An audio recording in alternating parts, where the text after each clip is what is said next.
बिस्मिल्लाहिर्रहमानिर्रहीम। अस्सलामु अलैकुम स्टूडेंट्स, आज का हमारा टॉपिक है सिंगुलर वैल्यू डीकम्पोजिशन। किसी मैट्रिक्स की हम सिंगुलर वैल्यू डीकम्पोजिशन कैसे करते हैं वो हम देख लेते हैं। उससे पहले थोड़ा सा मैं पीछे वाला नॉलेज आपका रिवाइज करना चाहूँगा। Suppose A is an m by n matrix, m by n m रोज हैं और n कॉलम्स हैं, मतलब स्क्वायर नहीं है, रेक्टेंगुलर भी हो सकता है। Then A transpose will be of order n by m।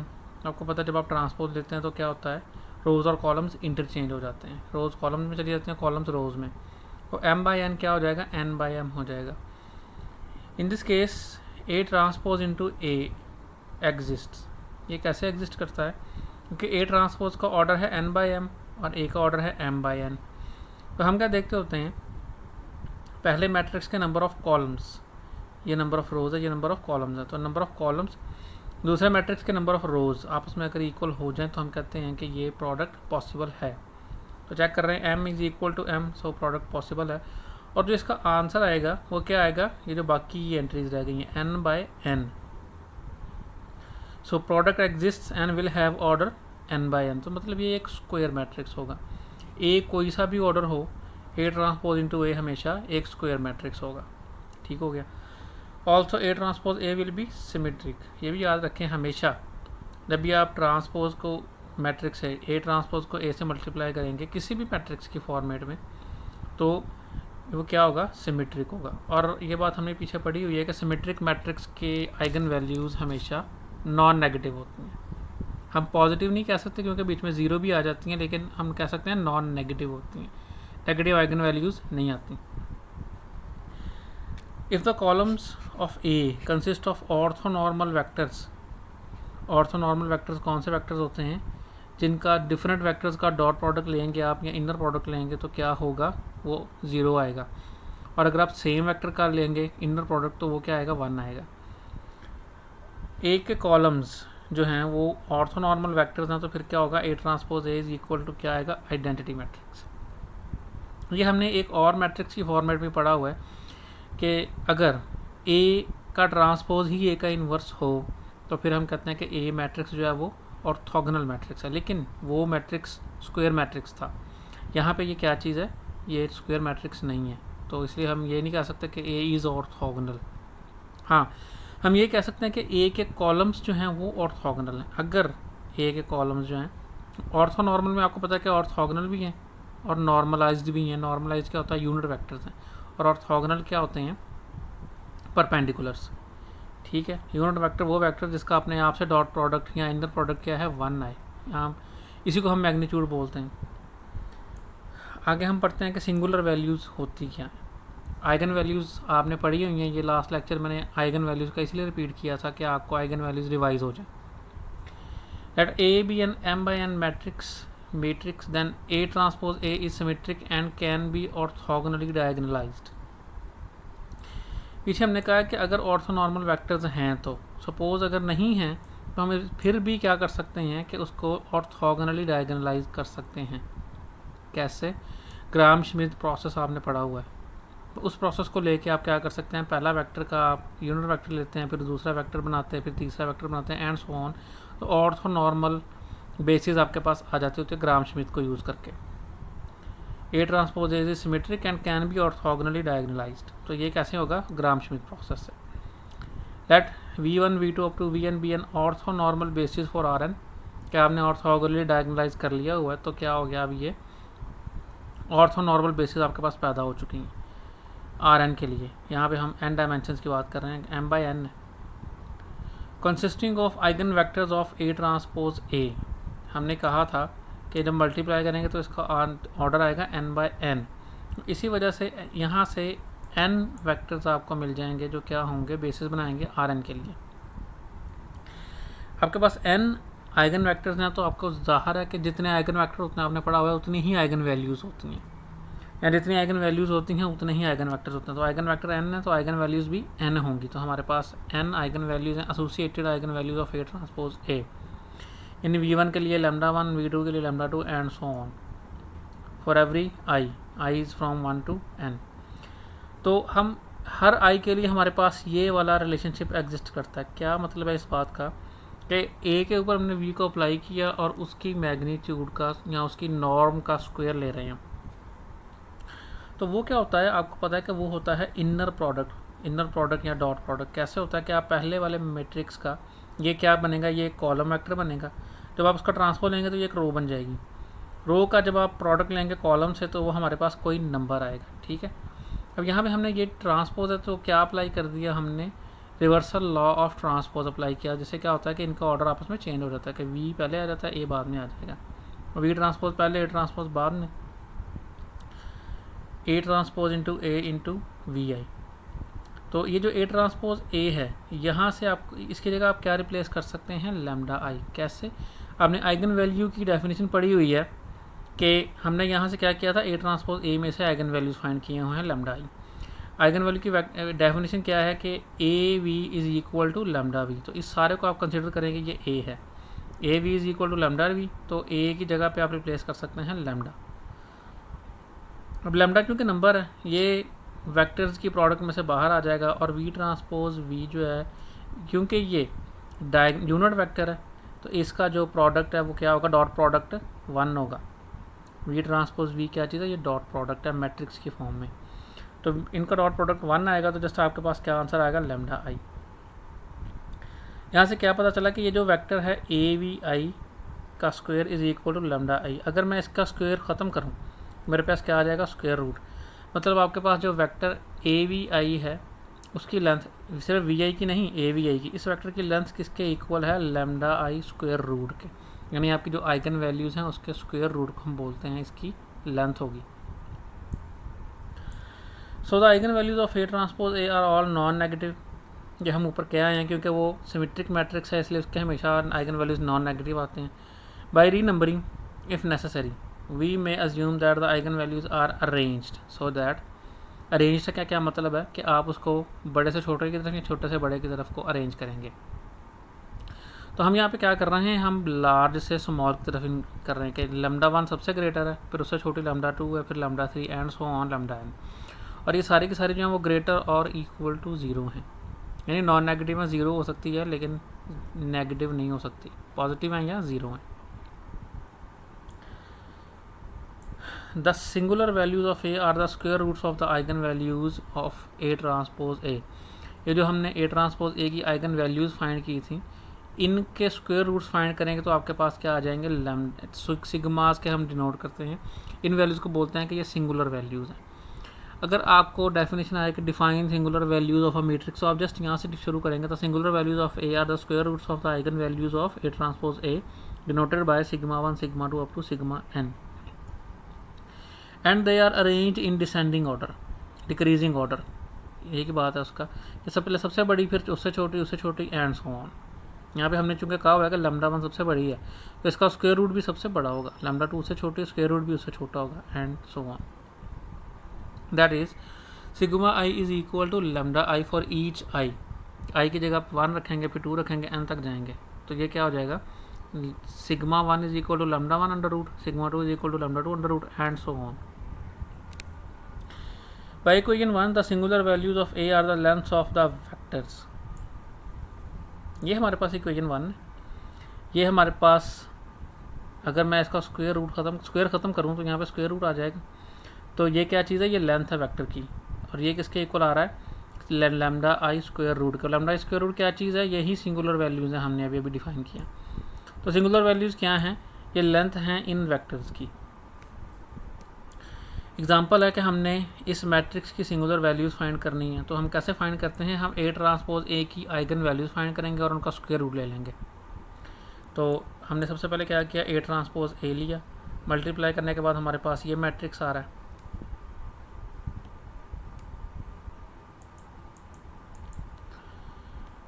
Solution मैंने स्किप किया है क्योंकि यह काम आप लोग काफ़ी दफ़ा कर चुके हैं, आप लोग कर लेंगे इंशाल्लाह।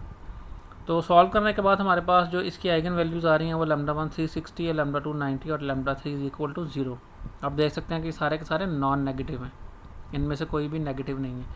Corresponding unit eigen vectors are respectively, साथ ही हमने आइगन वेक्टर्स भी फाइंड कर लिए। ये क्यों फाइंड किया, क्योंकि हमें आगे जाके इसकी ज़रूरत पड़नी है। तो v1 आ गया, v2 आ गया, v3 आ गया। तो हमने फाइंड क्या करना था, एक्चुअली हमने सिंगुलर वैल्यूज़ फाइंड करनी थी। वो क्या होती हैं, इन आइगन वैल्यूज़ का स्क्वायर रूट। तो सबसे पहले हमने सिग्मा 1 फाइंड कर लिया, 360 का under root which is 6 into under root 10, sigma 2 90 यानी कि 3 इंटू अंडर रूट 10, और सिग्मा 3 0। एक्चुअली ये 0 का अंडर रूट है वो भी 0 ही आएगा। आगे हमारे पास थ्योरम है, suppose v1 v2 vn is an orthonormal basis of Rn। Ortho भी है और नॉर्मल भी है, consisting of the eigenvectors of A transpose A arranged so that the corresponding eigenvalues of A transpose A satisfy this। कि आपने क्या किया हुआ है कि असेंडिंग ऑर्डर में, सॉरी डिसेंडिंग ऑर्डर में, डिक्रीजिंग ऑर्डर में इसको अरेंज किया और उसी ऑर्डर में आपने इसके वाई वेक्टर्स को भी अरेंज किया। And suppose A has R non zero singular values, AV1 up to AVR non zero की बात हो रही है। अब ऊपर वाले एग्जांपल में हमारे पास नॉन जीरो वैल्यूज़ कितनी है, 2 हैं। टोटल आइगन वैल्यूज़ 3 आई हैं, याद रखें। टोटल आइगन वेक्टर भी 3 ही आए हैं, लेकिन जो नॉन जीरो आइगन वैल्यूज़ हैं वो जस्ट 2 हैं, एक ये और एक ये वाली हम कंसिडर नहीं कर रहे। तो अगर आपके पास n आइगन वैल्यूज़ हैं तो आपके पास r आइगन सिंगुलर वैल्यूज़ आ सकती हैं जो कि नॉन जीरो होंगी। Then AV1 up to AVR is an orthogonal basis for column space of A। हमने पढ़ा हुआ है कि कॉलम स्पेस क्या होती है। तो वो जो A की कॉलम स्पेस बनेगी उसके लिए बेसिस कौन सी बनेगी, वो जो आपकी नॉन जीरो सिंगुलर वैल्यूज़ हैं उनके कॉरस्पॉन्डिंग जो वेक्टर्स हैं वो क्या बनाएंगे, बेसिस बनाएंगे। और रैंक क्या होगा हमारे पास R। आपको पता है कि रैंक क्या चीज़ होती है, वो नंबर ऑफ नॉन जीरो रोज होती है एचलन या रिड्यूस एचलन फॉर्म में। नॉन जीरो रोज़ कह लें या नॉन जीरो कॉलम्स कह लें, एक ही बात है। तो उसका रैंक भी क्या बनेगा, R बनेगा, क्योंकि जितनी नॉन जीरो सिंगुलर वैल्यूज़ उतना ही उसके नॉन जीरो रोज़ आएंगी और उतना ही उसका रैंक होगा। आगे हम देखते हैं सिंगुलर वैल्यू डीकम्पोजिशन होती क्या है, कैसे होती है। The decomposition of A involves an m/n diagonal matrix sigma of the form sigma is equal to D0 0 0 m-r rows और n-r कॉलम्स। एक्चुअली क्या है कि सिग्मा जो है उसका ऑर्डर m/n है, लेकिन आपके पास जो नॉन जीरो सिंगुलर वैल्यूज़ हैं वो ज़रूरी नहीं कि इसके सारे के सारे ऑर्डर को फिल आउट करें। तो क्या होगा, हमारे पास एक स्क्वायर मैट्रिक्स आएगा D जो कि r/r है। R क्या चीज़ है, R इस m और n से छोटा होगा, या इन दोनों में से जो छोटा है उसके बराबर हो सकता है। सपोज n स्मॉल है तो R n के बराबर हो सकता है, m स्मॉल है तो R m के बराबर हो सकता है, और अगर दोनों इक्वल हैं तो ये भी इसके इक्वल हो सकता है। तो D हमारे पास एक स्क्वायर मैट्रिक्स है, और क्या चीज़ है, डायगोनल मैट्रिक्स है, स्क्वायर भी है और ये डायगोनल मैट्रिक्स। डायगोनल मैट्रिक्स कौन सा मैट्रिक्स होता है, जिसकी डायगोनल के अलावा बाकी सारी एंट्रीज जीरो होती हैं। और इसके डायगोनल एंट्रीज कौन सी होंगी, जिसके ऊपर जो आपने सिंगुलर वैल्यूज़ फाइंड की थी सिग्माज, ये वाले, ये उसके डायगोनल पे सिंगुलर वैल्यूज़ होंगी। ए आपको को मैट्रिक्स दिया है तो आप क्या करेंगे, आप सिग्मा फाइंड कर सकते हैं। कैसे कि m/n मैट्रिक्स सेम ऑर्डर का, जिस ऑर्डर का A है उसी ऑर्डर का आपने सिग्मा लेना है। उसमें क्या होगा, D का आपके पास r/r मैट्रिक्स होगा। कैसे कि ये जो आपके A की सिंगुलर वैल्यूज़ होंगी वो सपोज R हो सकती हैं, तो D के डायगोनल पे सिंगुलर वैल्यूज़ होंगी और नॉन डायगोनल सारा ज़ीरो, और उसके अलावा जितना भी मैट्रिक्स बचेगा वो सारा का सारा ज़ीरो एंट्रीज आप भर देंगे उसमें, लेकिन D हमेशा टॉप लेफ्ट पे रहेगा। एग्जांपल करते हैं हम, आपको समझ आ जाएगी। For some R not exceeding the smaller of M and N, if R equals M or N or both, sum of or all the zero matrices do not appear।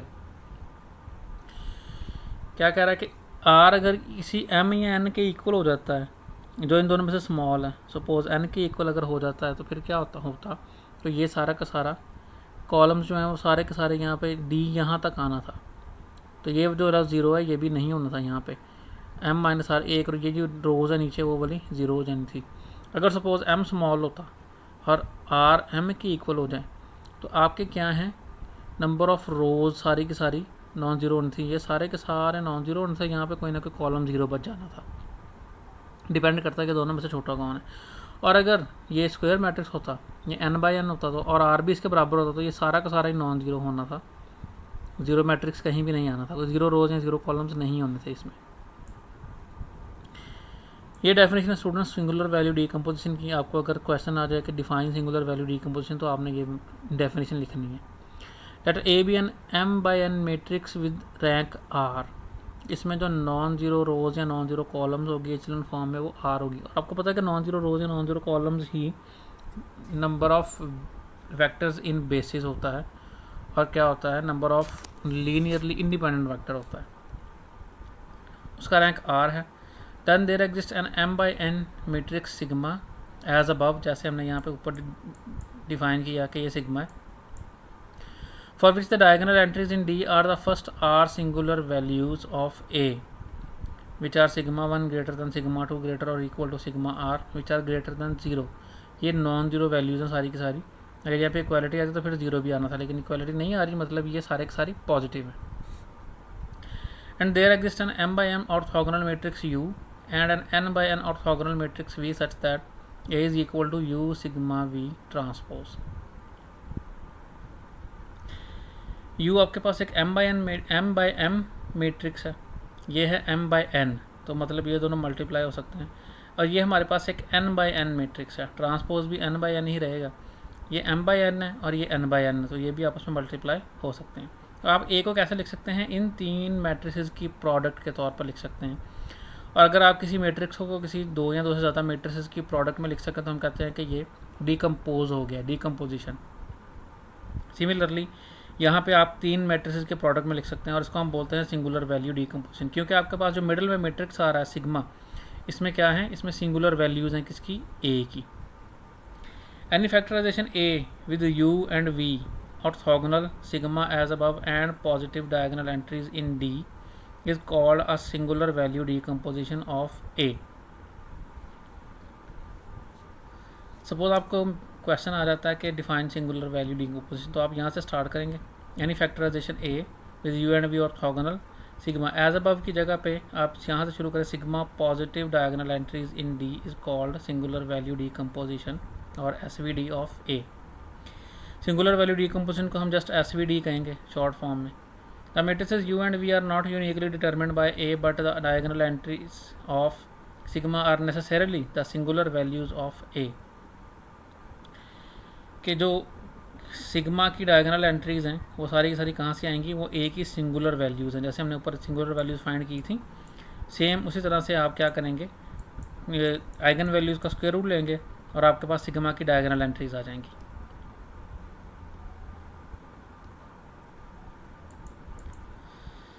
Next example, use the results of example 1 to construct the singular value decomposition of A। के 1 में हमने जो काम कर लिया, eigen values find कर लिए, eigen vectors find कर लिए, उनको यूज़ करके हम क्या करेंगे, A की सिंगुलर वैल्यू डीकम्पोजिशन करेंगे। अब यहाँ पे A का ऑर्डर है 2/3, m by n क्या बनेगा 2/3, m स्मॉल है। A construction can be divided into 3 steps। Step 1 है find an orthogonal diagonalization of A transpose A। That is, find the eigenvalues of A transpose A and a corresponding orthonormal set of eigenvectors if A had only 2 columns। The calculations could be done by hand। Larger matrices usually require a matrix program। कि अगर आपका matrix या तो small है तो ये तो हम हैंड से कैलकुलेशन कर सकते हैं। सपोज आपको कोई बहुत बड़ा मैट्रिक्स दे दिया जाए, 12/13 आ जाए या 15/19 आ जाए, तो उसको हम क्या करते हैं, हम किसी प्रोग्राम के ज़रिए, किसी कंप्यूटर प्रोग्राम से कैलकुलेट करते हैं, जैसे मैटलैब का नाम आपने सुना होगा। However for the matrix A the eigen data for A transpose A provided in example 1। Example 1 में हमारे पास आइगन डेटा दिया हुआ है। जैसे हमने ये आइगन वैल्यूज़ फाइंड की थी 3, और ये 3 आइगन वेक्टर्स, और ये आइगन वेक्टर्स को हमने यूनिट वेक्टर बनाया हुआ है ऑलरेडी। आप इसकी मैग्नीट्यूड फाइंड करेंगे तो 1 स्क्वायर 1, 2 स्क्वायर 4, 2 स्क्वायर 4, 4 + 4 8 + 1 9, 9 का स्क्वायर रूट क्या बनेगा 3। तो इसकी मैग्नीट्यूड 3 थी तो हमने 3 पे डिवाइड कर दिया हुआ। सिमिलरली इसको, सिमिलरली इसको, तो ये ऑलरेडी यूनिट वेक्टर्स हैं और क्या हैं, ये ऑर्थोगोनल भी हैं। आप चेक कर लें, दो का किसी भी दो का डॉट प्रोडक्ट जो है वो 0 आएगा।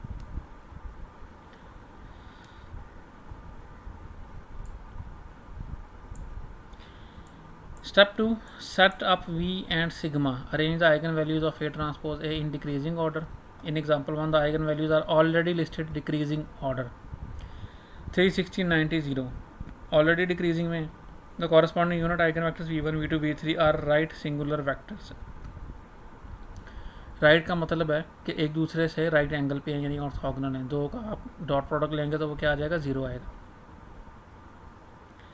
Using example 1 the construct v कैसे बनाया हमने, तो जो आपको 3 आइगन वेक्टर आए थे आपने उनके यूनिट वेक्टर फाइंड कर लिए थे v1 v2 v3। आप क्या बनेगा, v मैट्रिक्स का पहला कॉलम v1 होगा, दूसरा v2 होगा, तीसरा v3 होगा। ये हमारे पास v कंस्ट्रक्ट हो गया जो सबसे आखिर पे लिखा होता है। नेक्स्ट क्या करना है हमने, सिग्मा कंस्ट्रक्ट करना है। उसके लिए हमें क्या चाहिए, सिंगुलर वैल्यूज़ चाहिए। सिंगुलर वैल्यूज हम फाइंड कर चुके हैं सिग्मा 1 सिग्मा 2 सिग्मा 3। अब आपको पता है कि जो डी है इसके डायगोनल पे सिर्फ नॉन ज़ीरो सिंगुलर वैल्यूज़ होती हैं। The non zero singular values are diagonal entries of D. The matrix sigma is the same size as A का क्या साइज़ है हमारे पास, 2/3। तो सिग्मा का भी 2/3 होगा, तो डी हमारे पास 2/2 है। मतलब एक कॉलम और चाहिए हमें, तो वो जो एक कॉलम और आएगा वो क्या आएगा, 0 कॉलम आएगा। तो सिग्मा इज़ इक्वल टू, ये देखें आपने डी हमने कंस्ट्रक्ट किया। क्या मैंने बोला था कि जो डी की डायगोनल एंट्रीज हैं वो सिंगुलर वैल्यूज़ हैं, नॉन जीरो सिंगुलर वैल्यूज़। कौन सी है, पहली वाली हमारे पास ये है, दूसरी वाली ये है। तो पता है कि पहले लार्ज है, फिर स्मॉल एंड सो ऑन। और ए का ऑर्डर क्योंकि 2/3 है तो ये 2/2 है। एक और कॉलम के लिए वो जो कॉलम है हमने वो 0 वाला ऐड करते हैं। ये हमारे पास सिग्मा आ गया, वी आ गया, सिग्मा आ गया, रह गया यू। तो यू कैसे कैलकुलेट करेंगे हम, When A has rank R, the first R columns of U are called normalized vectors obtained from AV1 up to AVR। कि वो जो आपको, अब हम यहाँ पे हमारे पास जो सिंगुलर वैल्यूज़ हैं वो 2 हैं, तो यहाँ पे U के कॉलम्स भी 2 ही होंगे। कैसे मिलेंगे कि जो V1 और V2 है उसके ऊपर आप A अप्लाई करेंगे और 1/सिग्मा के साथ उसको मल्टीप्लाई कर देंगे। In this example A has 2 non-zero singular values, so rank of A is equal to 2। We call that sigma AV1 norm. Norm का मतलब क्या है, मैग्नीट्यूड के। इस वेक्टर की मैग्नीट्यूड है इक्वल टू सिग्मा 1 के, and AV2 magnitude is equal to sigma 2 10। तो ये हमारे पास U1 आ गया, U1 आया हमारे पास 1/सिग्मा 1। AV1 इज इक्वल टू 1/ ये सिग्मा 1 है, ये A है और ये V1 है। इन दोनों को मल्टीप्लाई किया आपने, मल्टीप्लाई करने से हमारे पास 18/6 आ गया। उसको जब 1/6 इंटू √10 से मल्टीप्लाई किया तो हमारे पास आंसर ये आएगा 3/√10 1/√10। ये हमारे पास आ गया U1, U मैट्रिक्स का पहला कॉलम। ये जो U मैट्रिक्स आपने फाइंड करना है इसका पहला कॉलम। U2 इसी तरह, यहाँ पे सिग्मा 1 था, यहाँ पे सिग्मा 2 कर लिया, V1 था V2 कर लिया। अगर रैंक 3 होता तो हम तीसरा वेक्टर भी कैलकुलेट करते, लेकिन रैंक 2 है तो जैसे हमने 2 वेक्टर ही कैलकुलेट करने। जितनी आपके नॉन जीरो सिंगुलर वैल्यूज़ हैं आपने, जैसे ये 2 हैं तो आपने 2 ही वेक्टर्स कैलकुलेट करने हैं। U2 कैलकुलेट किया आपने सिमिलरली, वो हमारे पास आ गया 1/√10 - 3/√10। अब क्या करना है हमने, इन वैल्यूज़ को हमने पुट करना है फार्मूला में। फार्मूला हमारे पास क्या है, U सिग्मा V ट्रांसपोज। तो ये हमारे पास U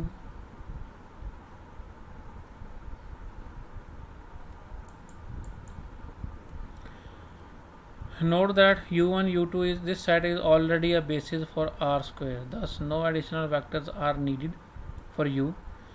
कि ये ऑलरेडी हमारे पास लीनियरली इंडिपेंडेंट हैं और क्या हैं, नॉर्मलाइज्ड भी हैं, डायगोनलाइज भी हैं और नॉर्मलाइज भी हैं। तो ये ऑर्थो नॉर्मल बेसिस है ऑलरेडी। तो हम U कैसे लेंगे कि U1 हमारा पहला कॉलम होगा जैसे ये है, और U2 हमारा दूसरा कॉलम होगा जैसे ये है। तो A को आप लिख सकते हैं 3 मैट्रिसेस के फॉर्म प्रोडक्ट में, ये है U, ये है सिग्मा और ये है V ट्रांसपोज। ये V नहीं है, V का ट्रांसपोज है। तो ये चेक करें, U ये है, ये सिग्मा है और ये V है। तो A की सिंगुलर वैल्यू डिकम्पोजिशन हमने कर दी।